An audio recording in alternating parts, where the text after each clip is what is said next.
So we're currently waiting for a few more people to join in, and we'll officially start at 5 past. But while we wait, it would be great to hear the mix of participants we have in the room today. So in the chat box, you can say who you are, your affiliation, and why you're interested to join the session today.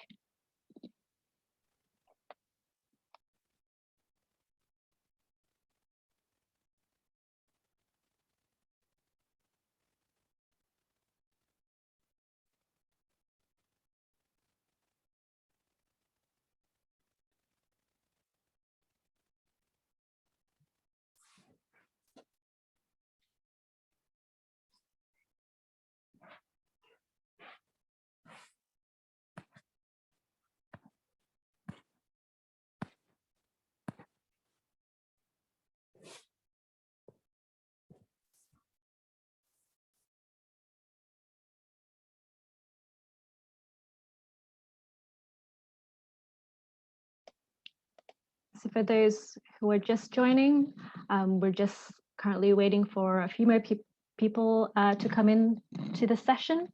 So while we wait, we're just chatting in the chat box to see who we have in the room today. And we're introducing ourselves, saying who we are, our affiliation, and why you're interested to join the session today.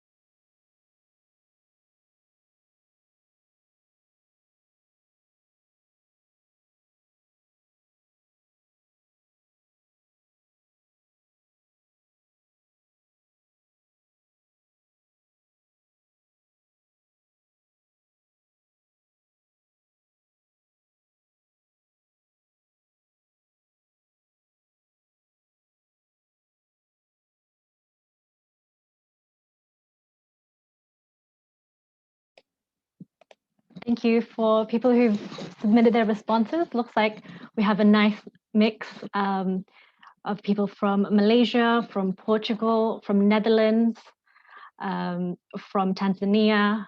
And yeah, so we're here all to pretty much share our insights, experience, and see what we can maybe gather or find solutions together. So for people who are just joining, we're currently introducing ourselves in the chat box and saying hello virtually, because apparently this is how we say hello now.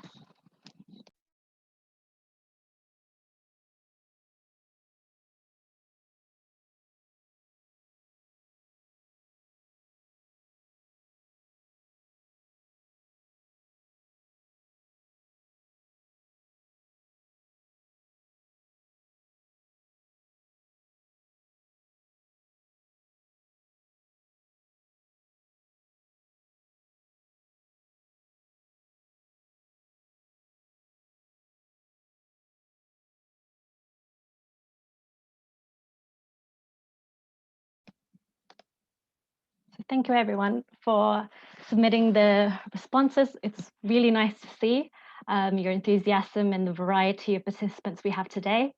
So now it's 5 past. You can still introduce yourself and promote your work and write down why you're interested in the session today.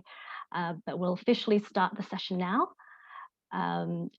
Laura, could you go to the next slide, please? So welcome to our session on addressing biodiversity blind spots. Firstly, let me introduce myself. My name is Pina Safira from UNEP-WCMC. I'll be responsible for hosting the session today. And as shown in the screen, we have a great lineup today from the Capitalist Coalition, from BNP Paribas Asset Management, and Mud Jeans. So in this session, we hope to get practical insights of integrating biodiversity to company decisions using the frameworks such as the biodiversity guidance and learn directly from business leaders in the session. So as you can see here, the first half of the session will be dedicated to giving you the resources and sample applications of integrating biodiversity into corporate decision-making and going through all these different stages and steps, while the second half will focus more on audience participation through Q&A and breakout groups to really share challenges and insights among each other. So before we start, let me go through some house rules and explain how you can talk to us during the session. So these are all pretty standard in the climate that we're living right now. If you have any questions during the presentation, you can write them to the chat box on the right. We'll also be using Menti in the breakout groups, which will give an overview of how this works later on. Right. So to start us off, we have a quick warm-up poll on this topic. You should see this poll on your screen right now. So firstly, it's what types of biodiversity do you have in the room with you right now? And second is, how familiar are you with biodiversity?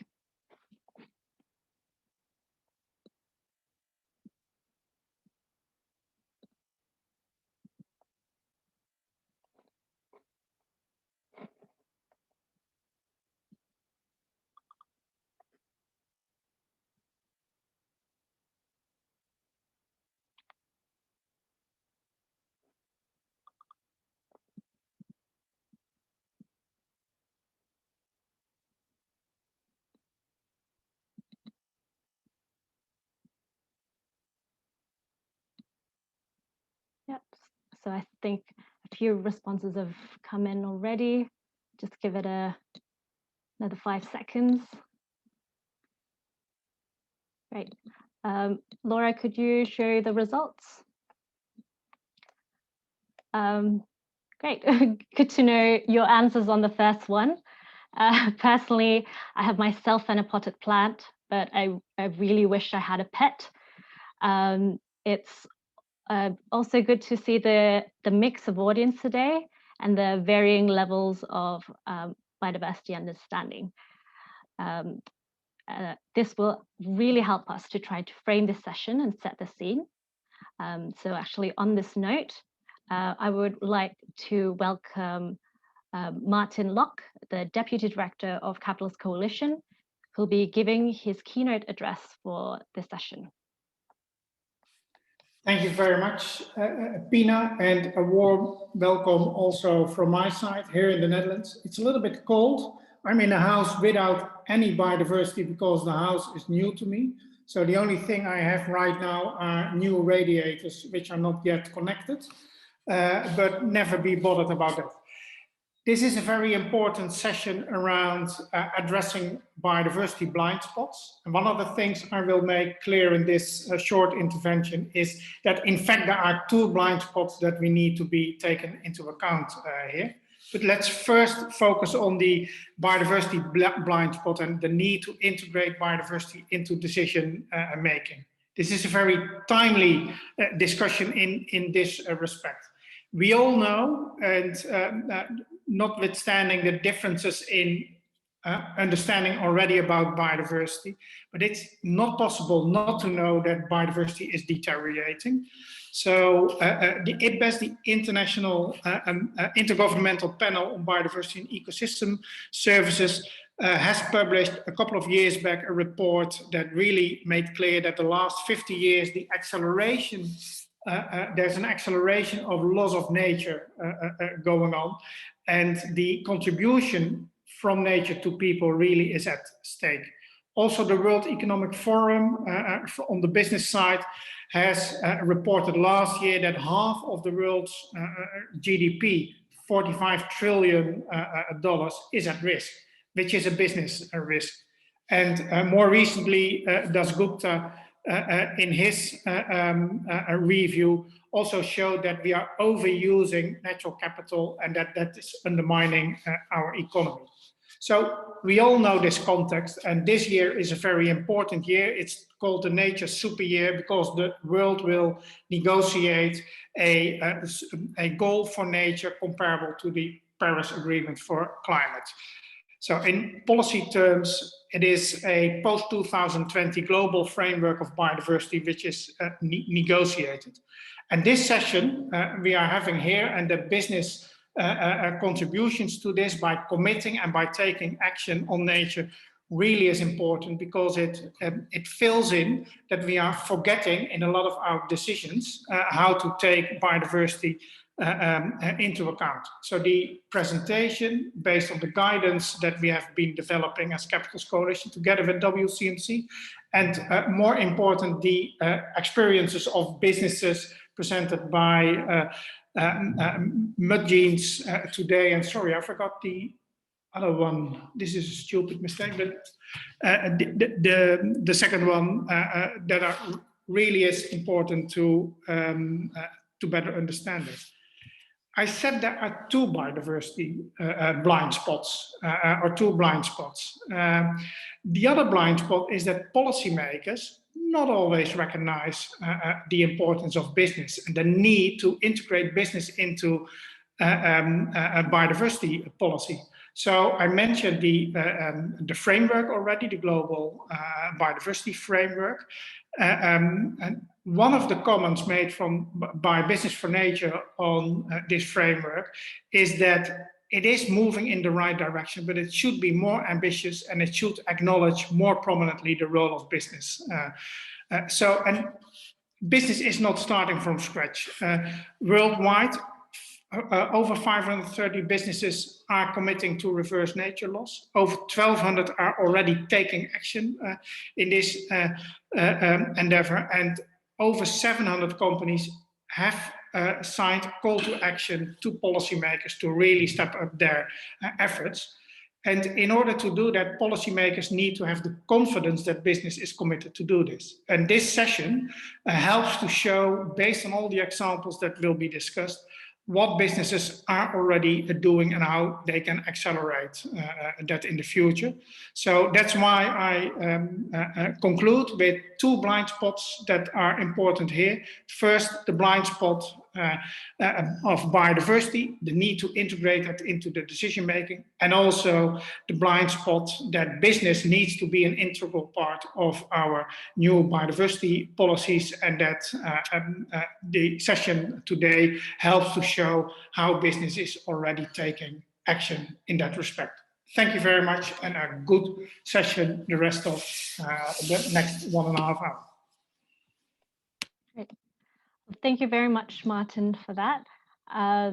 So to the next session, to further help frame our conversations around this, so myself, Stacey, and Alison Jones will be presenting this stepwise approach to natural capital and biodiversity. Next slide, please. So firstly, we asked this question of why is biodiversity important? We know that every business wants to protect its future, be more efficient, and make better decisions. And because of this, this requires businesses to consider the full range of natural capital values, including those that have been historically overlooked, such as biodiversity. As most of you probably all know, biodiversity plays an important role in the provision of the services we receive from nature. It includes the variety of all living things, from genes through species and populations to habitats and ecosystems.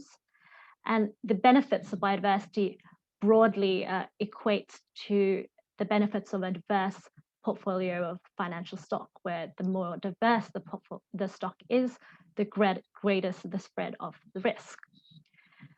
Biodiversity is an integral part of natural capital, as we can see in the chart in the image here, and underpins the goods and services that natural capital generates.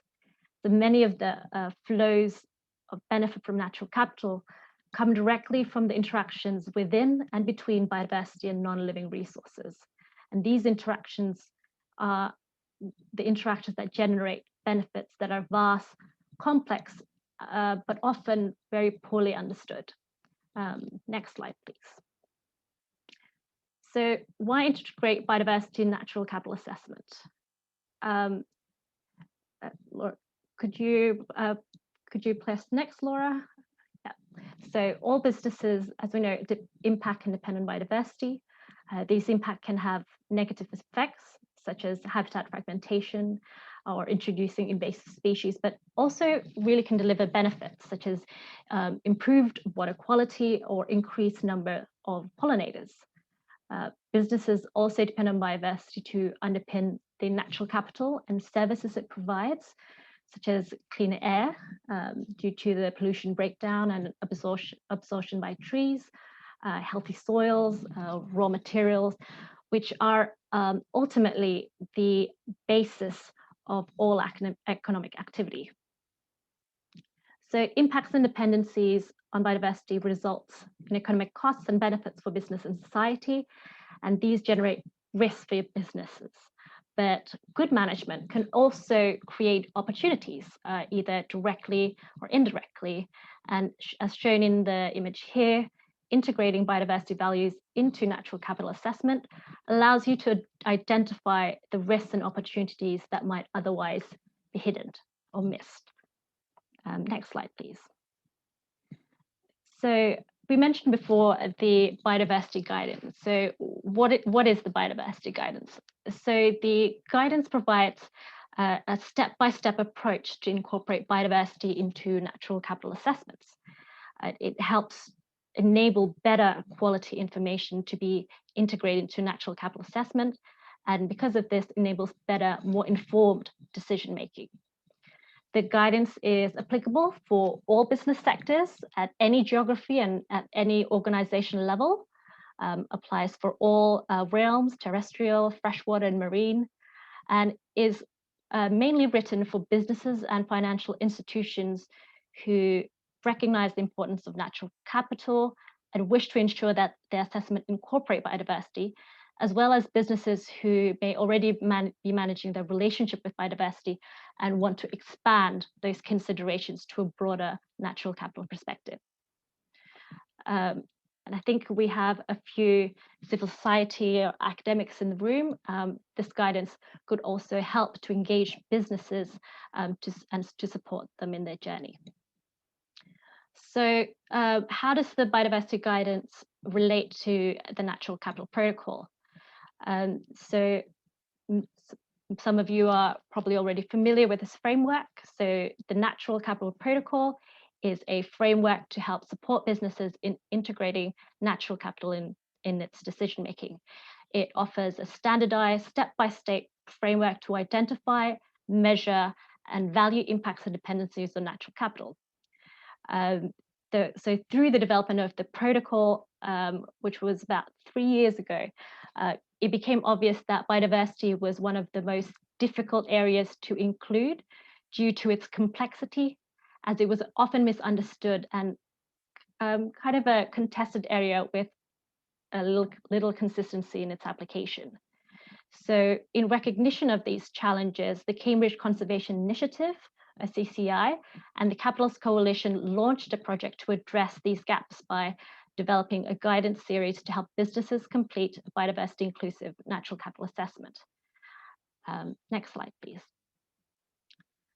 So what does the biodiversity guidance cover? So the main point here is that it provides a process to internally standardize the approach you take so that it is consistent and comparable over time. Next slide, please. So the figure here represents the structure of the different pieces of the biodiversity guidance. So the biodiversity guidance builds on the steps from the Natural Capital Protocol. That is the step-by-step approach recommended when you take a natural capital assessment. So this covers why, or the framing part, what, which is the scoping part, how, which is when you conduct your measuring and valuing, as well as what next, when you interpret and test the results and take action. So as there's quite a few guidance in the series, and we all might be in different steps in our journey, there's an overarching navigation tool, which Ali will be explaining later on, which guides you through all these different steps using a series of questions where users can be directed to a specific step or resource online. So in the next few slides, we'll be giving a snapshot of all these different steps and how you can include biodiversity considerations within it. So Stacey, the floor is yours. Thanks, Pina, and hi everyone. It's really great to be here today. And as Pina mentioned, I'll be talking you through the step-by-step approach that we've outlined within the biodiversity guidance. And just to start by saying this very much mirrors the flow of the Natural Capital Protocol itself and sits as a guide that helps you integrate biodiversity considerations within it. So while these are both set out in quite a linear format, it's quite important to note that you can use this very iteratively and go backwards and forwards, adjusting the steps as you go through and learn more information and start to think about how you can integrate all of these considerations against your business. So yeah, the way that I'll be talking through the guidance today is to quickly walk through each of the different steps, and I'll talk briefly about some of the extra considerations that the biodiversity guidance offers. So we start here with the framing guidance, and the framing stage really helps you to establish why you should conduct a natural capital assessment that incorporates biodiversity and why biodiversity requires these additional considerations. So it firstly helps you to understand what biodiversity is, how it relates to natural capital, and it covers much of what you've heard already from Pina around those impacts, the dependencies, the risks and opportunities that biodiversity brings. So it very much looks at how businesses impact and depend on biodiversity, and this step will support you to identify those that are relevant to your own business context.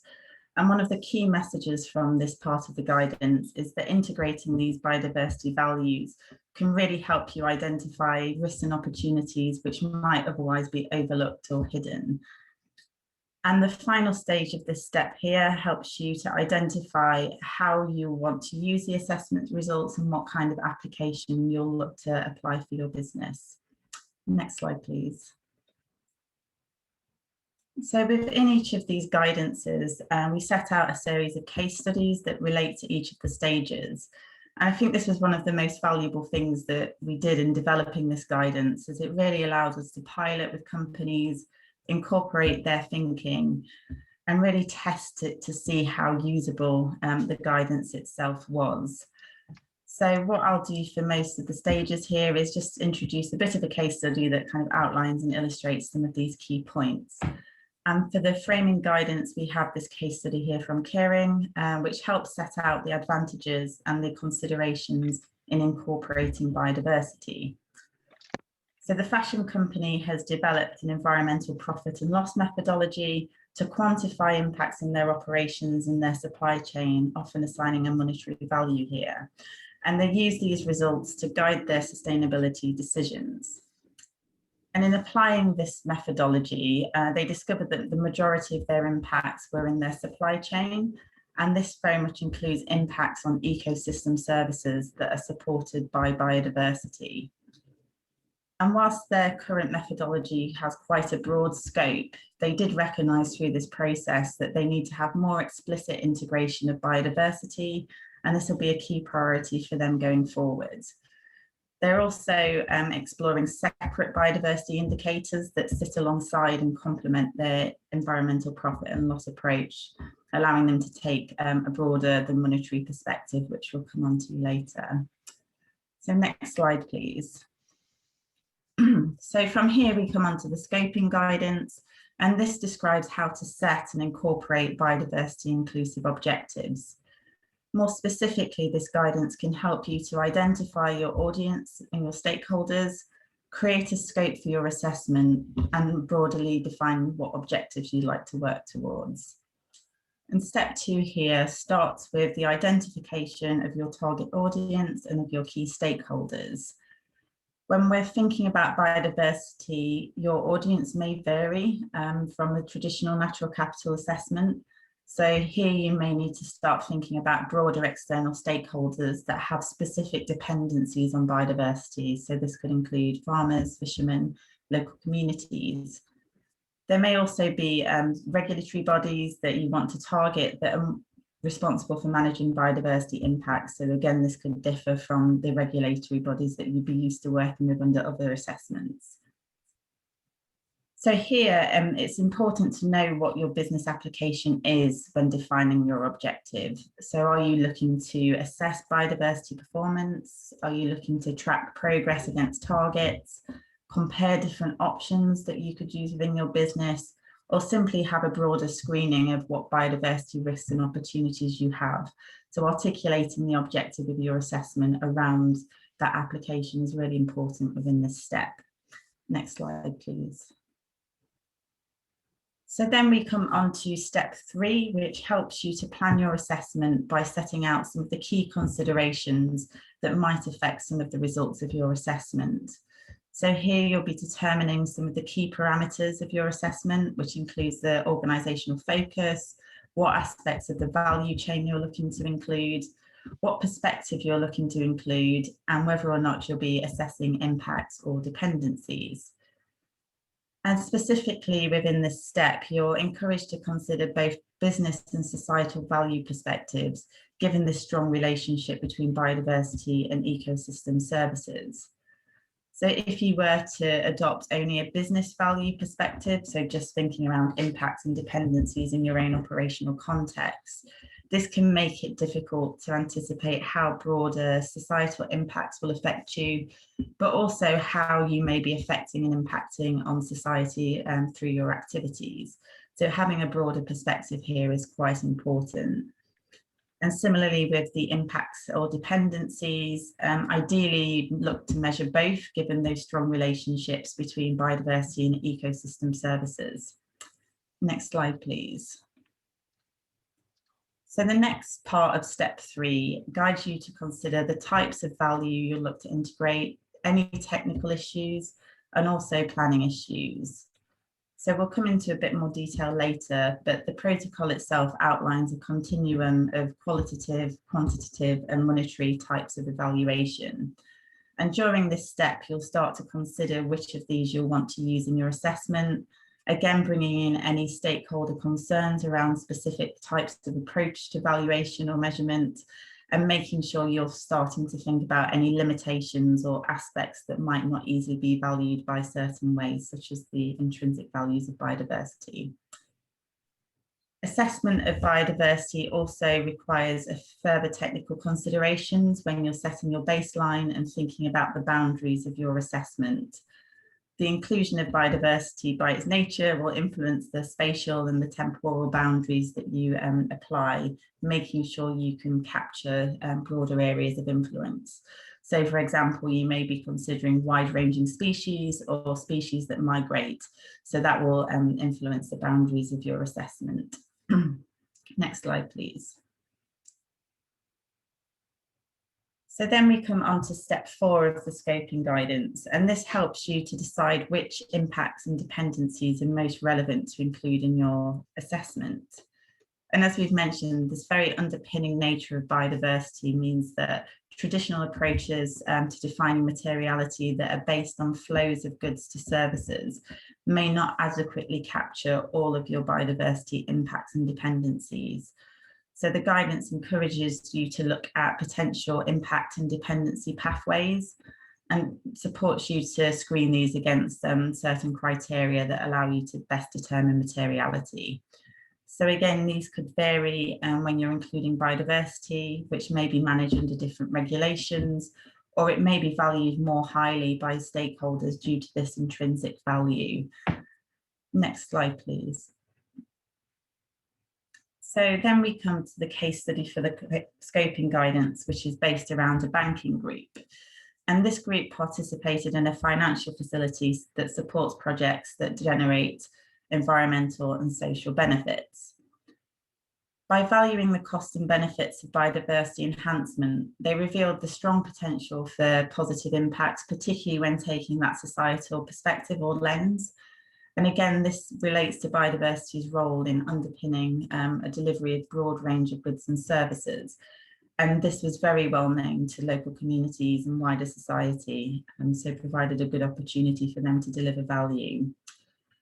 And in the end, what the finance facility looked to do was provide a bond for sustainable rubber production in a degraded forest. And half of the concession area was set aside for restoration and environmental conservation.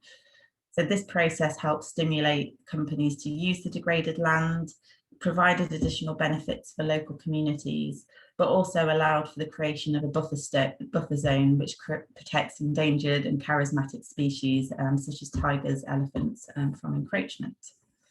Next slide, please.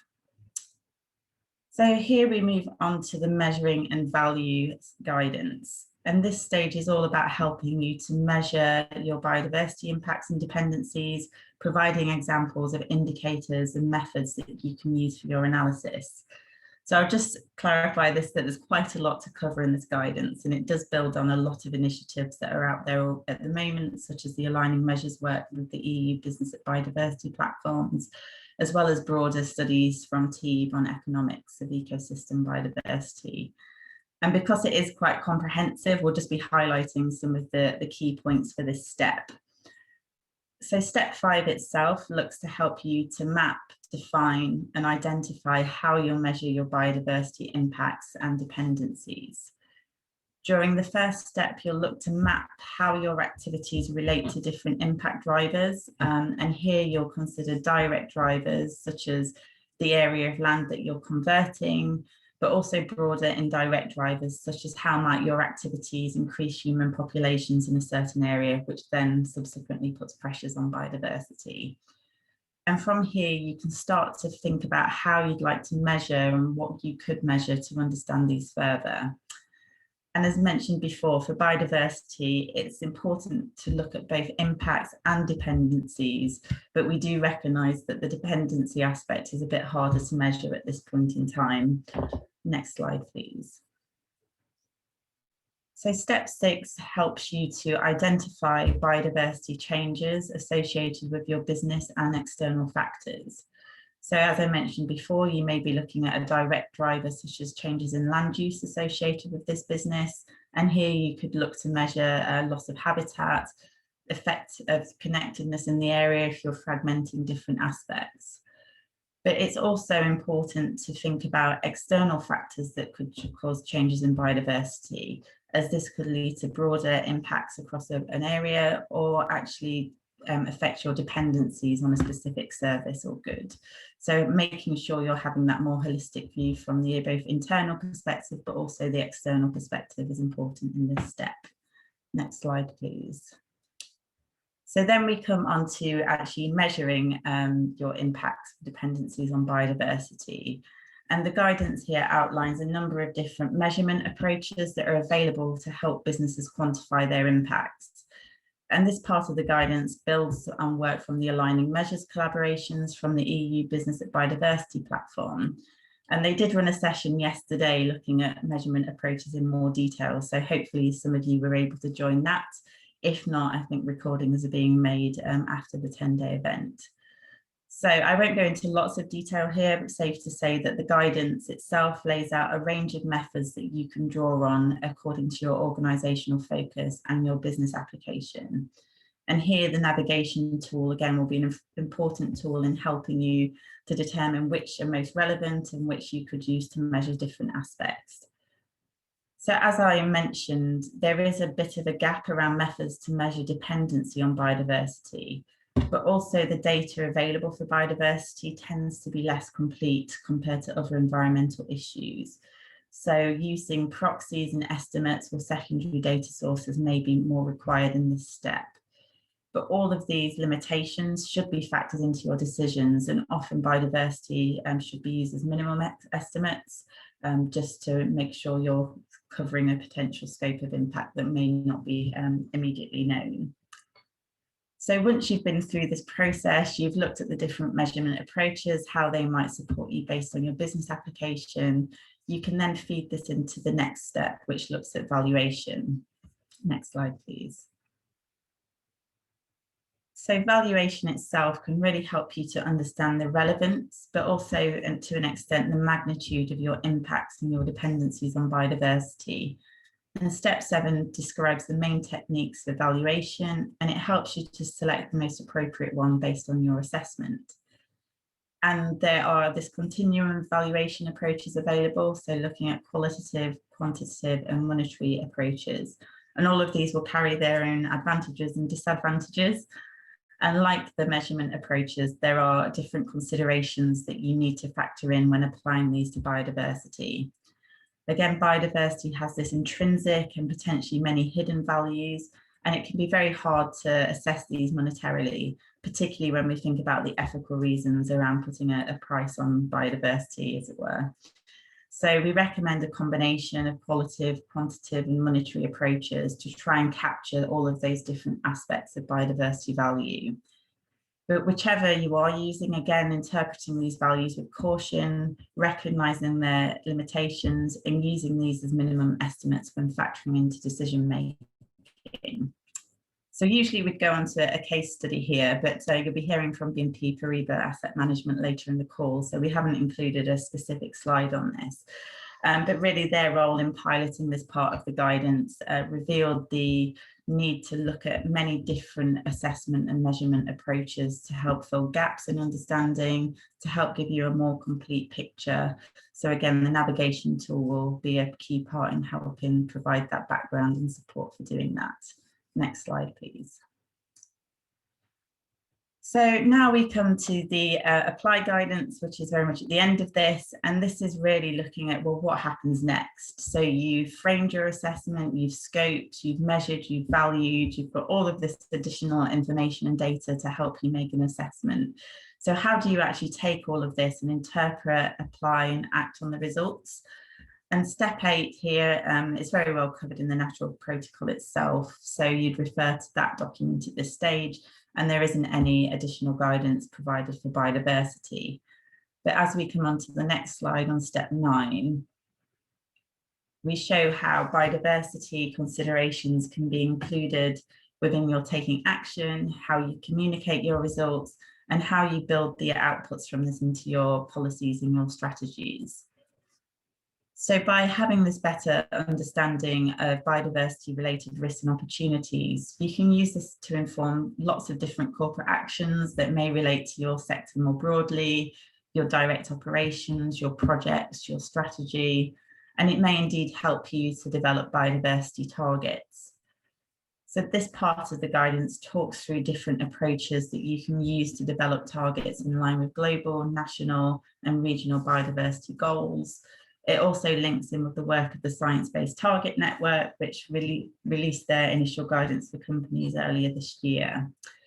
And we're starting to see lots of work building in this area. And on the next slide, we'll give a good example of this.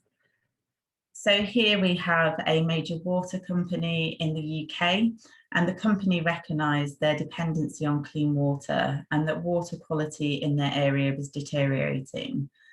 And through undertaking a biodiversity inclusive natural capital assessment, they realised that degrading peatlands were increasing soil erosion and water sedimentation.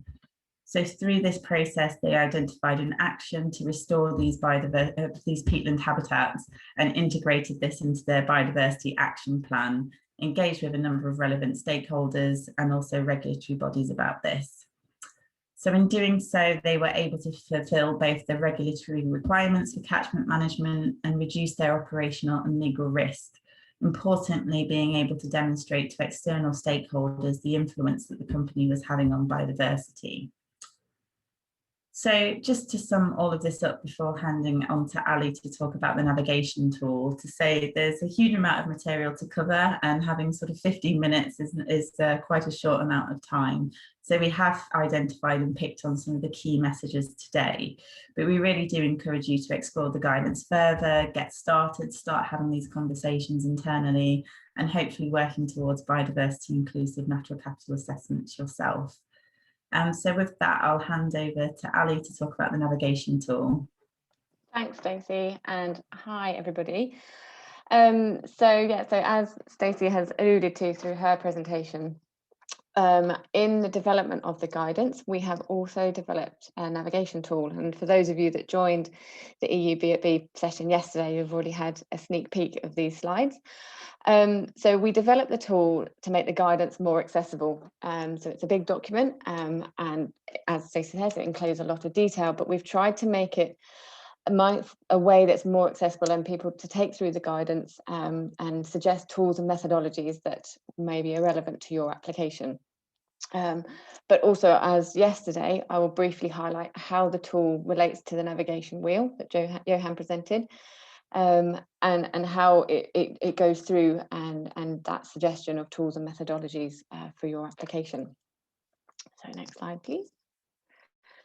So the tool will launch in the next few weeks. We're still just ironing out the last few details of it, and it takes you through the stages and steps of the protocol and the guidance, and takes those actions that are within there and poses them as a series of questions that you can answer, and then it takes you interactively through the guidance. Next slide, please. And so if at any point you're unsure of how to answer any of the questions that come up, or if you require information to give it a bit more context, you can click through and go directly to the relevant sections of the guidance. And you're also presented with additional resources and documents that would be relevant to this section. So if you go to the next slide, you can see that. There you go. So that it takes the guidance itself and breaks it down into each of these actions, and, as I say, presents you with that additional information. And as Stacey said, we also refer back to the protocol, so it doesn't replace the protocol, it is supplementary to that. So you can also click through to the relevant sections of the protocol as you go through each action. And so, as I mentioned yesterday, the navigation tool takes you through the stages and steps of the protocol. So it goes through frame, scope, measure and value, and apply. But when you get to the measurement part of the process, the guidance and the navigation tool integrates the underlying principles of the navigation wheel that the EU-B@B have developed. And so it uses that measurement approach matrix that's been developed, and presents and recommends the appropriate measurement approaches based on the business application and organizational focus of your assessment that you've inputted into the navigation tool. And it also integrates the level of maturity and pressures that Johan presented yesterday applicable to those approaches. So to give you a bit more context around those measurement approaches and how they might be applicable for what you're trying to do. So just as an example, if you go through, next slide, please. So for this example, so the person has selected screening and assessment of biodiversity risks and opportunities, and their organisational focus is at site and project level. And if you then go on to the next slide, you can then see it will present you with the matrix of those measurement approaches and the pressures that would be applicable for, and the level of maturity for that kind of usage. So this is just a really brief take through of what the tool will be doing, but as I say, it's to make it more accessible and useful to those of you that are trying to use it. Next slide, please. And on top of this, I'm really delighted to share these two new documents that we're launching today, which are shorter guides to help you get into the guidance. So there's a why primer. So this incorporates the business case and some of the basic principles that are behind the guidance, and also the how primer. So this takes you at a much higher level through those stages and steps. So you can start to see what the guidance is trying to do without having to get into the detail straight away. So this is a great introduction to what the guidance is trying to do. So next slide. So in terms of next steps and where we're at with the guidance, we have UNEP-WCMC have now partnered with We Value Nature and are going to be developing a training programme for the guidance, and we're hoping that will be delivered in Q4 of this year. As Stacey also said, this is a really moving area. There's lots coming out all the time, advancements in tools and measurement approaches. And so the tool and the guidance is going to need updating as we go through. So if this is something you're interested in and would like to take part in, then please do get in touch with us. But also, finally, from me, a real plea to get you guys to use it. This guidance is there for you to start using now. and to start sharing with us the examples of case studies of how you're using it, because we would really love to be able to share how it's being used to then encourage others to use it. So thank you for listening to my session.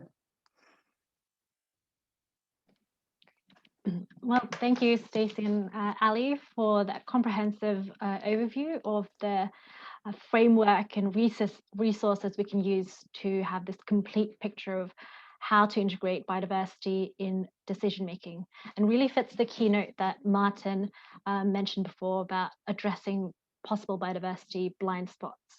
I think in the chats you can see that Kim has posted a few relevant links that you can explore relevant to the biodiversity guidance. Just a background to the guidance itself. So it has been piloted by a few companies before, and the case study links will be posted in the chat shortly if you'd like to see that. So on this note, we're actually very thankful to have two of those piloting companies here today. So in this next session, from a more applicative standpoint, I invite our private sector speakers to present their applications and results next. So just a reminder as well to send any questions you have in the chat box. So first off, I have Robert from BNP Paribas Asset Management. Robert, the time and place is yours. Thanks, Pina. Thanks so much. Can you hear me okay? Perfect. Great. Well, thanks so much for your invitation to speak today. So I'm Robert Alexandre Pujade. I'm an ESG analyst at BNP Paribas Asset Management. And as Pina was saying, and Stacey also, we've been piloting and the measurement part of the guidance. And we're very happy today to present our approach and discuss, but also about step 9, about taking action of the guidance. I think that's an important part I wanted to talk to you about on how we want to address biodiversity spots and biodiversity loss at BNP Paribas Asset Management. So very quickly to mention that, I'm working on the investment arm of BNP Paribas Group. I don't know if the slides are moving yet. I don't think so. So we manage about 483 billion of euros of assets. And so we have a big responsibility, right? Because we have a large investment. So really the aim for us has always been to try to better understand dependencies and impacts on biodiversity. And for that, we have been collaborating a lot, of course, since 2017, I guess, with the Capitals Coalition, and of course also with UNEP-WCMC, to try to bring, let's say, best available guidance, best available science, and try to adapt this at our firm, because the big challenge, I would say, is that we are at the end of the value chain. So we have a lot of indirect dependencies and indirect impact on biodiversity. So basically our aim is really to try to dig and understand better, and for that you need obviously all great people such as working at CDP, UNEP-WCMC, or a lot of organizations which are actually working for us and bringing us a lot of great elements to help achieve that. So yes, we've been seeing that there are a lot of blind spots in the measurement part, but also today I wanted to concentrate on the taking action, as I was mentioning, and we have adopted a strategy in 2019 around sustainable investment. And today we are adapting this strategy and embedding biodiversity in all the existing pillars of our strategy. So I think we are talking today about decision making, right? So I think that's really key to talk about the decision making on, for example, our portfolio managers, so the one who are investing the money of our clients. Well, for them to have a good decision, they need to have a good sense of the risk and opportunities of the companies they will invest in.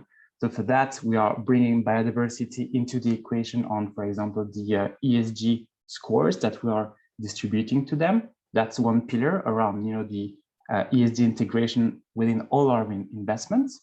Another important aspect in decision making is when we vote in general assemblies, when we engage companies, when we engage also policymakers, we need to have actionable data.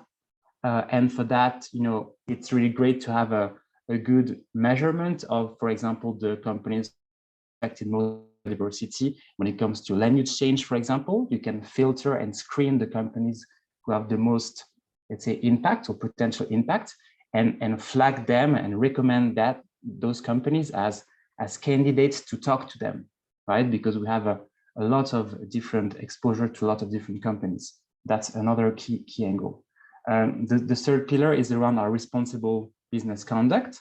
So there, obviously, there are some sectors which we don't want to be invested in, and some sector on which we have like sensitive, like sector policies on sensitive sector, such as palm, such as pulp and paper sectors. So again, the measurement element also is helping there to drive and inform our policies. So that's, again, a key pillar.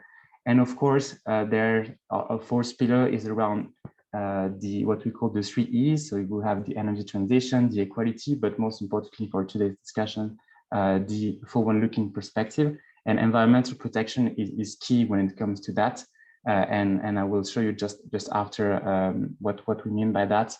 And the fifth pillar, when it comes to decision, obviously, it's to bring solutions to our clients, so funds. So within those funds, we want to be able to say that those funds have, for example, impact, positive impacts on nature or on biodiversity. Today, it's difficult to do that. That's one big blind spot. But we are trying to solve that, again, with collaboration. And I will talk about like PBAF, for example, after. So let me maybe put more detail. That was just like the big recap of our strategy and how we embed biodiversity in all those different bricks. So if I go in the different bricks, and if I talk about like what's the journey in terms of the measurement and the type of KPIs we are looking into, we've been focusing our work today in like a lot on carbon, but also on forest and water. When I say forest, is trying to understand it, because obviously forests are a big repository of biodiversity. So, targeting companies with no deforestation policy is something that we're looking at right now. Also on the water side of things, well, I think, we have lots of data on water withdrawal. We need to try to have more data, and that's a blind spot on freshwater ecotoxicity, for example. On this, we have less water data, we have less comparability, but this is an improvement area. On biodiversity, we've been, piloting the global biodiversity score of CDC Biodiversity back in 2018, actually, to try to understand our impacts. I mean, all those elements on water, land use, biodiversity are in the equation of the big question for us is, are our investment in line with the planetary boundaries? So that we know we want to be there, we know we want to understand in that context, but we need all those bricks, and we are addressing them brick by brick, right? So that's actually where it's very important to have all these guidance documents as a general context of theory and try to adapt that to what we do. So when I say all these context elements, for example, there are areas such as like our dependencies on ocean on which we have less data. That's another blind spot, but we've been trying to address that through qualitative engagement, qualitative scoring of companies, for example, in the retailing sector, where we were asking them, how they source their seafood, if they have a plastic or a plastic packaging strategy, for example. So these elements are key for us, and we will continue to try to dig more into areas on which we have a little bit less of information, of data. So that's an area we focus on.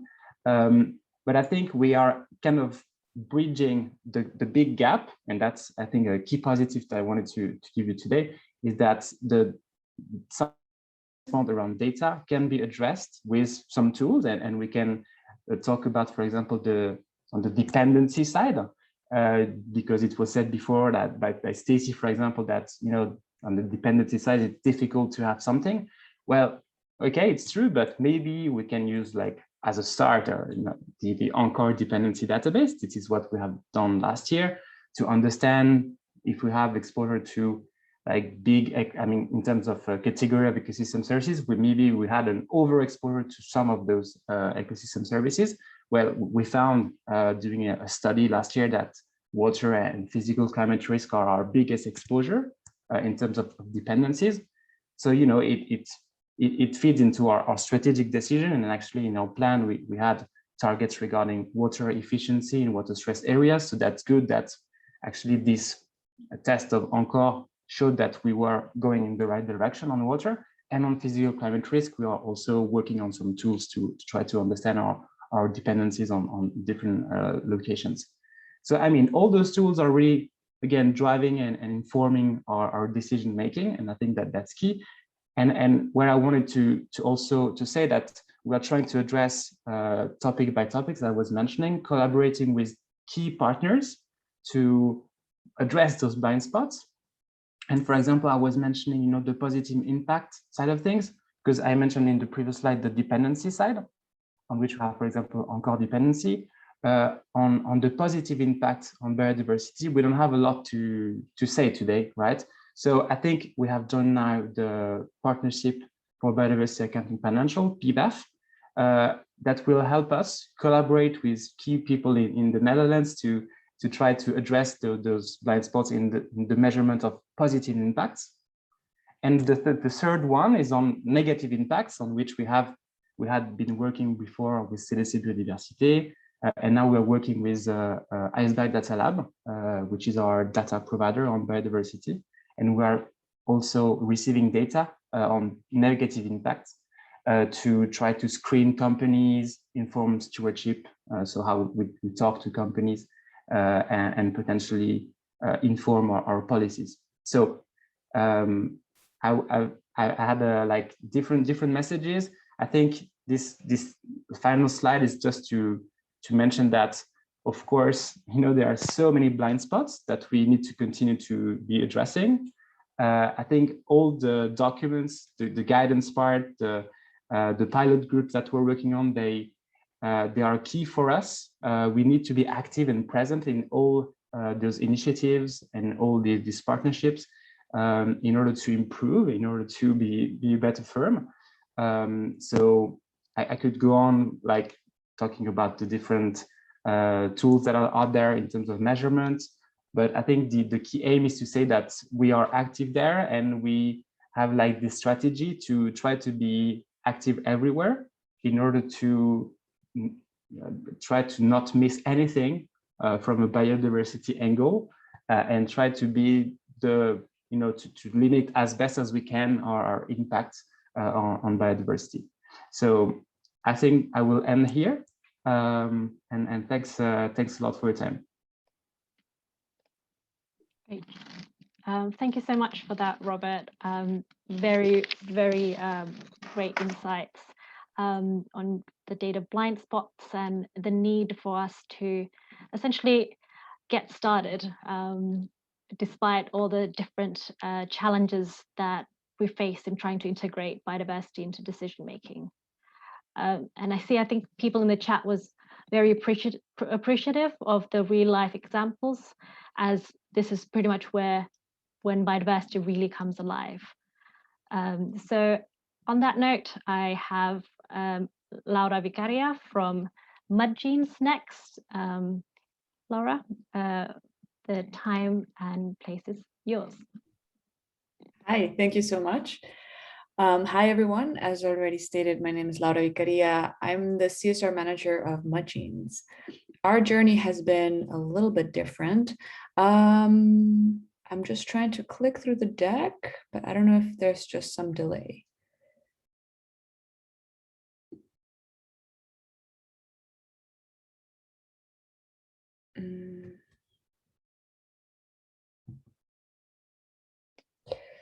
Oh, there we go.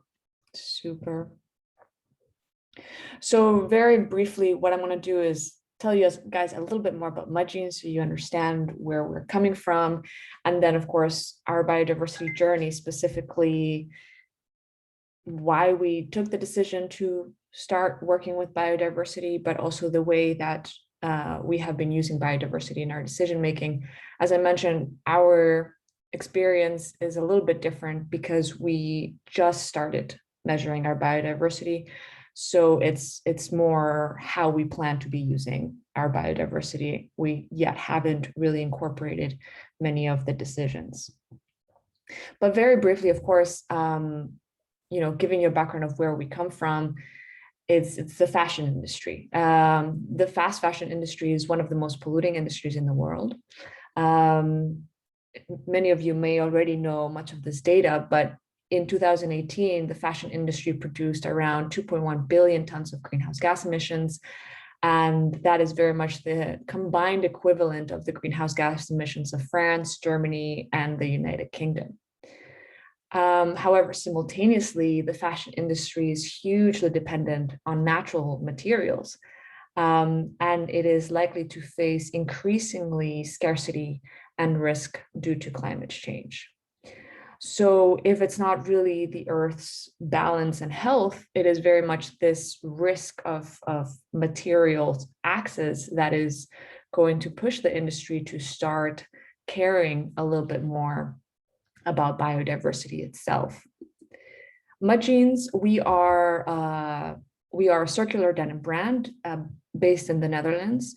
And our objective is very much to demonstrate that there is an alternative to the fast fashion industry.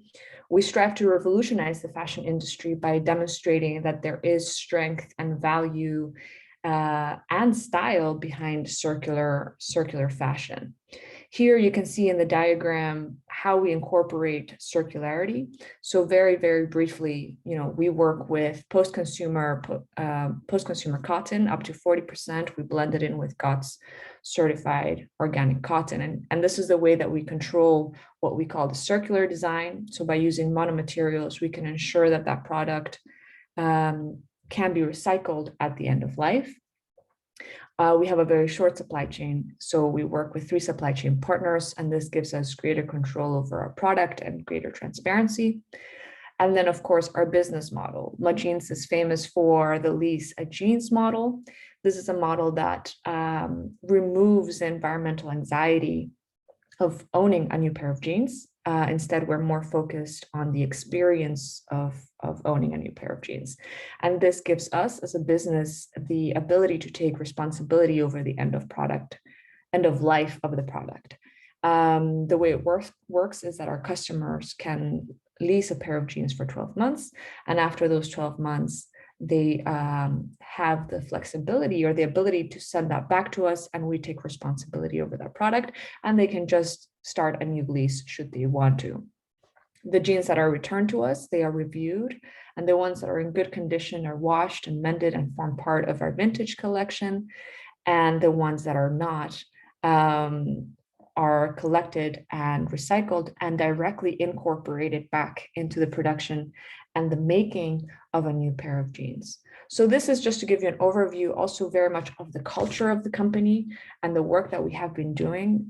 From very early on, we have been very conscious of our environmental impact. Our objective is very much to drive what we call a world without waste, and we do it through denim. So even from 2016, we did a lot of work on measuring our impact. But what was interesting was that even though we knew from our 2016 LCA, we had some data, it wasn't until there was a more of an external discussion. So we saw it also on a policy level, but also sustainable fashion initiatives started prioritizing biodiversity. And this is what drove sort of the internal discussion of, okay, should we start doing this? We have some of the tools to do this. What would it take? But it wasn't until we started working with EcoChain. With the support of EcoChain, we developed our LCA. And why am I mentioning this? Well, because our LCA was very much a big stepping stone towards reaching our biodiversity data and variables specifically. With the support of EcoChain, we developed an industry-specific LCA. So we collected specific data from our 3 supply chain partners. And what we couldn't collect, we based it on specific data sets. But overall, we have a very almost specific LCA from cradle to gate. And when we wanted to jump into discussing and developing a biodiversity variable, it wasn't as difficult or complicated because we already had a lot of this primary data that was required, and we had already done a lot of the hard work. However, what was interesting was that we also felt that biodiversity was a variable that had a more sensitive or a stronger feeling of association than other variables, right? It touched a bit more the feelings of our customers than, for example, land occupation. Biodiversity very much associates to the health of the planet, to plants, to animals. So it's something that customers can more easily relate to. And this is also what helped drive the development of the variable. But interestingly, it wasn't until one of our interns did a great study in understanding our customers. And there was a specific question where we asked our customers, what type of sustainability data do you want to know about? And here in this table, you have a graph, you have an overview of what we found out. And you can see there in orange that biodiversity, even at the time when we weren't talking about biodiversity, but we gave it as an option, was very much in the interest of our customers. So this really helped us to sort of make the push to use already the information that we had and sort of recalculate things in order to have a biodiversity impact variable. And again, we, with the support of EcoChain, they supported us in the actual development of the variable of biodiversity, and they applied the recipe methodology. The outcome was really, really interesting. This example here, you can see it for a specific style in our collection. And we were very happy to see that compared to industry standard, we have 46% lower biodiversity impact. And that was great. This analysis also gave us the ability to do a further breakdown of where the impact is and where the biggest impact is. And you can see that there in the 3 separate circles. Very honestly, for us, it wasn't such a big surprise because we had already conducted an LCA, and we knew very much that what was driving a lot of our impact was still the virgin cotton, but the fact that we used organic cotton and a large percentage of post-consumer cotton, this is what made a big distinction between industry standard and ourselves. But it also gave us a great understanding of areas of improvement. So the circle there that is called rest is a lot to do with some of the manufacturing techniques that are still using non-renewable energy, and these are in areas such as stitching and sewing. So we have very much pinpoint these as areas of further improvement and work to be done. And in fact, even right now, we are a B Corp, and we are working and discussing at a very peripheral level still at the top, ways to support our suppliers in having renewable energy in their manufacturing facilities. In terms of next steps, after we did that initial pilot, we then took that variable and we calculated it across our entire supply chain. So here you can see, our entire collection. So here you can see an overview of the biodiversity impact of all our collection. As you can see, there isn't much of a variation, but it does have a slight inclination. And this gave us an ability to look specifically at every single style and analyze what is causing the impact and what are the differences of impact and why. And from this very specific analysis, we can then take further decisions in the way that we are designing, but also producing our product. In terms of next steps and the way that we use this information, as a brand, we have one of our key strategies is called positive activism. And this strategy is very much focused on sharing our information and empowering our customers. So we share all of this information, all of this learning and detail with our customers so that they can go and take an empowered decision. But also, much as events such as this one, we'd love to come and talk about our experience and what we have learned and what we still don't know, to also inspire others to take similar steps, but also hopefully help you also achieve your own objectives in terms of biodiversity. So there's that. In terms of the data that we have obtained, we are now in the development of a 2020 LCA, which will be finished and published in May. And that will include a biodiversity analysis specifically, and more driven into analyzing where in the production process we can make further improvements.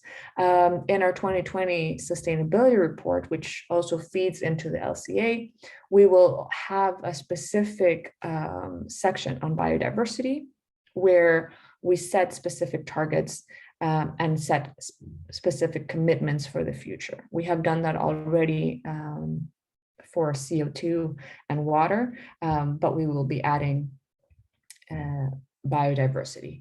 And this, of course, shapes very much the type of work and commitments, but also improvements that we need to make to our designs and production and manufacturing. And one of the exciting projects that we have been working on is called the Road to 100 project.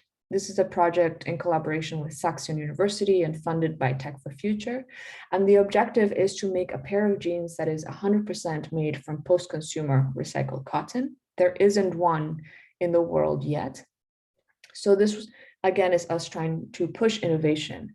And its outcome in terms of biodiversity would mean that we would completely eliminate the use of virgin material, which is now at this stage having a very heavy biodiversity impact, of course, because we are extracting a natural resource from the land. So by eliminating that and ideally even furthering our circularity of resources, that's going to have a significant impact. That's a project that's going on now in 2021, and we hope to be finished by the end of the year. So that's really exciting. This biodiversity information and data has also helped us to push for work to create more positive improvement. So it isn't just about lowering our impact, but actually creating more good. So we have collaborated with a Dutch NGO called Just Dig It, and they do landscape restorations. So they regrow trees in the region of Africa. Specifically, the project that we're working on is in Tanzania. And the objective there is that through this collaboration, every pair of returned jeans then incentivizes an investment to regrow a tree. And through this way, we hope to create a positive impact also in biodiversity and capture CO2 also in the process. So overall, that has been our experience. We still have a lot to learn. Over the years, as I mentioned, our LCA is improving every step more, because while we have a lot of information from our supply chain partners, there's always areas of improvement and receiving, of course, more direct data. But overall, we're really excited to see what will happen next and how we're able to push further the innovation in the production of denim. So thank you very much for your time. Great. Thank you so much for that, Laura. And it's good to hear that sort of this positive activism is a key strategy for mud jeans, and really good to see examples from both BNP Paribas and mud jeans on how they've applied this and took action from their results. So I now invite all the speakers back for our audience Q&A. We have a few questions that were already sent to us during the different presentations. So perhaps the first question is for Stacey. We've got a question from Pippa on how do you think this relates with the biodiversity standard from IUCN and the general ES review from WRI, as well as how does this connect with the IUCN Global Nature-Based Solutions Standard? Great, thanks Pippa and Pina for the question. So I think, yeah, it's good to recognise that the biodiversity guidance itself isn't setting out specific tools, approaches, methodologies, but trying to provide that framework to guide companies to understand their impacts, dependencies, risks and opportunities. So it does mean that this guidance can link into broader indicators, frameworks, approaches for corporate level biodiversity management, but also supports companies to kind of look down to the product community, commodity project level as well. So I think particularly the NBS standard is looking around scaling NBS and as a solution. So I think there's quite a lot of ways in which these two could work together quite well. So thinking about how the biodiversity guidance could look at supporting your understanding of risks and opportunities, and one of those opportunities may be NBS, and thinking about how you can scale natural solutions to address some of your impacts and dependencies. So I think this is where thinking about the connections and next steps onto how you apply this, how you scale it, links quite well into the NBS guidance from IUCN. But also thinking around if there's specific indicators or approaches to measurements, this feeds into the measure and value stage of the guidance. So pulling out some of those further, again, just thinking about those links across the different channels. So I think, yeah, just to say that really the biodiversity guidance is about getting people started, thinking about these different impacts, these different risks, dependencies, opportunities, and using that as a springboard to connect into other initiatives that are out there, like these broader frameworks, standards, indicators. Great, thank you for that, Stacey. So the next question is for Ali from Capitalist Coalition. So we got a question on whether these tools stipulate limits to economic growth in the corporate sector, and how are the ecological considerations integrated with economics with regards to the limits of the use of natural capital for manufactured capital. Great, thanks, Mina. Thanks for the question. But I'd like to say, first of all, so Rosie, our technical lead, was supposed to be joining the call today, so I'm standing in for her. So I will answer this as best I can. First, I'd like to reiterate, so the point of the guidance and a capitals approach more broadly is to help understand the value or relative importance by assessing the contribution of nature or biodiversity in the specific context you're looking at. But if there are factors limiting the availability of biodiversity, they should be captured as part of that assessment. And so once you've carried out your assessment, you should then be looking at setting targets based on the outcome of your assessment. And so then, as Stacey said earlier on, that the whole point of the process is it's iterative. So then once you've set those targets, you can then go back to the beginning of the process again and see how you are achieving those targets. I hope that's a good enough answer. Yep. Thank you for that, Ali. Yeah, so just to reiterate that both the biodiversity guidance and the natural capital protocol are a framework that is complementary with the methodologies and indicators that are out there, and does not try to compete with the others. So I think the next question is for our for Robert and Laura. So we've got a question on what challenges did your company face or have to overcome with collecting the data that you needed for your assessments. Laura, Robert, happy to do that. Maybe Robert? Okay, sorry, I thought that Laura was unmuting before me. Happy to go first then. The data collection, I think so the assessment was, I think, more done by UNEP-WCMC team on the data collection side. So it was like something that was withdrawn from a previous work with the Global Biodiversity Score of CDC Biodiversity. So in 2018, basically, we did like a test of the GBS with like 10 companies, 10 existing companies on which we had some investment, agro business, like agro value chain, let's say. This is where the GBS has had more like methodological quality. It was it was ramping up the methodology, let's say, at the time. So I think on the data collection side, it was less relevant. I mean, this question was less relevant in the case of our own case study. In our case study, I think the relevant part was more what type of data you need to combine in order to achieve your goal, which is to try to measure biodiversity impacts for an investment company. And I think the question related to the data collection is that we need good reporting from companies. If not, we need to do estimations. If so, what type of estimations do we need? Who is providing the estimation? Do we need input-output models? Do we need LCA analysis? Do we need asset level? Do we need supply chain data? And the answer is yes, yes, yes, yes, yes, yes. So I think this is exactly the type of case study. I mean, so on this question related to data collection,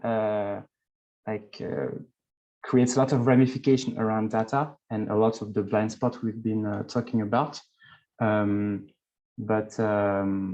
But yeah, sorry, my answer was a little bit long, but basically the whole point of the case study was just to say that you absolutely need to combine these approaches to collect data from different places, blend them together in order to achieve your goal, which is for us limit our pressure on biodiversity within our investments. So sorry, very long answer. Yeah, you're absolutely correct, Robert. The use of there's varying tools and measurements out there, and they cover different things, and the combination of these measurements might actually help you address these sort of limitations on each. So Laura, do you have a different perspective on this? What challenges did you face in trying to collect data for your assessment? Yeah, absolutely. So our approach, as I mentioned, was more through an LCA, and we directly worked with our suppliers. And it's still very much a continuous process. So for two of the suppliers, there's no problem. They had a lot of the data, so they just gave it all.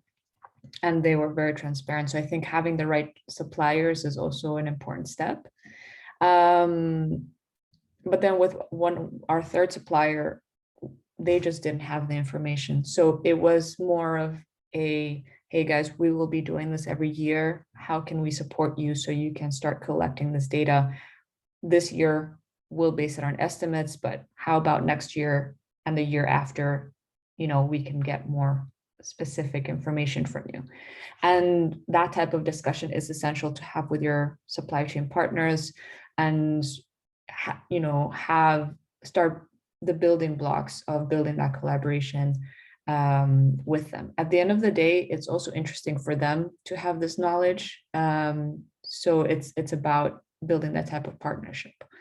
And also for us, cotton was a data set that got a bit complicated. We worked with EcoInvent, and there was also a ThinkStep data set that was available that we used. And because both of these were data sets based on Indian organic cotton, so we needed organic cotton and conventional cotton to compare the impact. And because it was both based on an Indian specific cotton, and that was possible. But in the next years, it's going to be more complicated because we're sourcing the cotton from somewhere else. So those are a little bit the challenges. And unfortunately, I don't have a particular answer how to overcome them, except at this stage, just be very transparent in your reporting. what type of data sets and limitations are attached to those data sets. Thank you for that, Laura. Definitely second your opinion on transparency. We know that there's currently a lot of limitations with data methodologies and being able to really clarify and be transparent about the different limitations in our reporting in the public is quite important.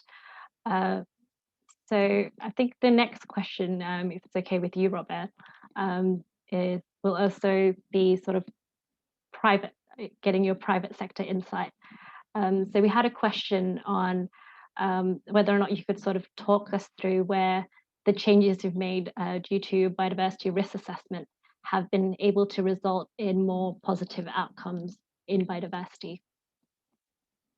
Okay, so that's a very interesting and maybe futuristic question, I would say. So I think we should be prudent about the word positive impact on biodiversity, because we are trying first to tackle the negative impact, understand if the methodology that's been provided by the provider that we have selected last year. So I mentioned Iceberg Data Lab, which is working with iCare, French consultant. So it's a provider that we have selected after a big RFP. We received like 14 answers of biodiversity potential data providers last year after like 9 months of selection. So now we have this provider on negative impacts. We need to, to have this methodology like finalized. It's by sector. There is some asset level data inside, but it's not like fully embedded yet. So it's just terrestrial and aquatic. There is number in biodiversity. All those limitations are there on the negative side. And in parallel, we need to open this stream with the positive impact measurement. This is why we have joined PBAF, because we know the Dutch have been working fast on this topic, especially from a financial institution side with ASN Bank, and I know like I've seen some folks maybe in the chat on the Dutch side. So we know we need to bring the positive side of the equation, also because our clients are saying, okay, you claim that your fund is addressing some environmental challenges because you invest in this or this company, but prove that to me. And we have nothing to prove it yet. So actually, we're not claiming it from an impact side, because the impact word is like is very difficult to use. Actually, also from a regulative perspective for investors, there's more and more scrutiny from regulators when you claim impact. You really need to show some proof of it. So we are not there yet on the positive impact, but we are working on it. So it's too early stage to answer. We know it's something that needs to be developed, and we have joined again PBAF just early this month for that purpose, to connect our provider Iceberg Data Lab with PBAF.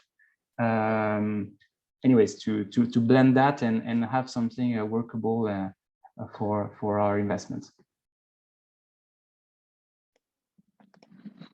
Thank you, Robert, for your answer.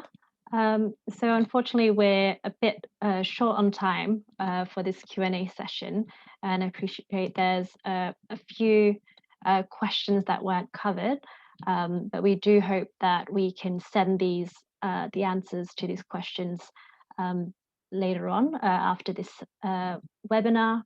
But perhaps to kind of quickly conclude this Q&A session, maybe going around through everyone, if you could maybe give one piece of simple advice to the people on the calls today, what would it be? Maybe people who might be starting their kind of biodiversity inclusive journey. To go first? Sure. I would from the experience that we've had at the Capitals Coalition is give it a go. Try, start somewhere. It doesn't have to be perfect. It doesn't have to be the best assessment ever. But just starting on this journey is really key. And so things like We Value Nature and the training they provide can help start with that. So that would be my point. Yeah, I think mine would be pretty similar to Ali's really, but I think it's just starting to have these conversations internally and making sure it's not just contained within a specific function of your business or to the environmental stream. It's trying to, I guess we heard the word mainstream a lot, but it's trying to make these conversations normal within your organizations. And as we've mentioned, there are a lot of impacts, there are dependencies, and these can have financial and operational risk for your business. So I think just making it the norm to start thinking about biodiversity, to start talking about it, and using these tools as a way to guide that discussion and start thinking about how you can apply it.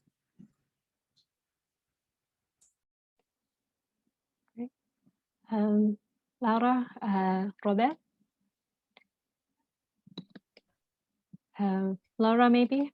Yeah, absolutely. I think, it was already said by Alison, it's not easy. It's very overwhelming. There's a lot of information and data that you need to figure out, but it's just about starting and making one step at a time type of approach. And eventually you'll see how quickly you advance and it develops as you figure things out along the way. And on my side, I would add the important point, I think, is really to use what's out there, because we hear a lot of people complaining about lack of data, lack of harmonization, lack of whatever. But I'm not sure they already look at what's out there in terms of guidance, documents, materials. And I heard in the chat somebody saying that we are paying like a lot of money for consultants, etc. I think we are paying attention to what's out there, and that it's not something that maybe everybody's doing, to pay attention to all the good stuff that is being brought to financial institutions or the private sector. So it requires time, resource, people like myself or my colleagues to dig into this. Yeah, so this is something important to pay attention to what's out there, and it's because it's to bridge a theory with acting at company level. Great. Well, thank you, everyone. And I think the message is clear, is that get started, use what's already out there, and that's the only way we can sort of get started and improve on what's missing and address those biodiversity blind spots. So thank you very much, Ali, Robert, Stacey, and Laura, for your insights on this topic. So from this session, after this, we'll move to just a very quick short break before we move to the breakout group. Yeah, so it says here we have a 5-minute short break, but we're a bit pushed for time. So perhaps maybe 1-2 minutes short break before we move to the breakout groups using Menti. So do take this time for 1-2 minutes to maybe sip a glass of water or anything really to just recharge and reflect on what we've learned so far. Thank you so much, Robert. On this, in the meantime, we have this brief polling question on training to kind of gather insights on our next project to help businesses further operationalize natural capital and biodiversity.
Great. So I hope you got to kind of recharge on that 2-minute break that we had. So welcome back, everyone, and thank you for submitting your answer to the poll. It's really appreciated to further work in this area and see what people need to actually increase uptake in the space. So kind of as a brief background, as you've heard, we'll be helping We Value Nature to update the existing resources to include more biodiversity specific material and create a new module on measuring and valuing. So we'll now move on to the breakout group session. Next slide, please, Laura. So in the breakout groups, we'll be using Menti, and we encourage you to discuss and share your experience based on maybe what we've heard or what your reflections are in integrating biodiversity in corporate decision making. You can use your phone, you can use your browser. It's quite flexible in this respect. Next slide, please. So we'll be split into, I think, 2 breakout groups, and we'll have about 15 minutes to discuss. You'll have a lead facilitator who'll be leading the discussions and taking notes, and they'll be helping to report back the summary of the discussions in the breakout group. We'll also notify how much time you have left, and we'll come back to hear sort of the key outputs from those discussions. All right, I hope you're ready, and see you in about 15 minutes time.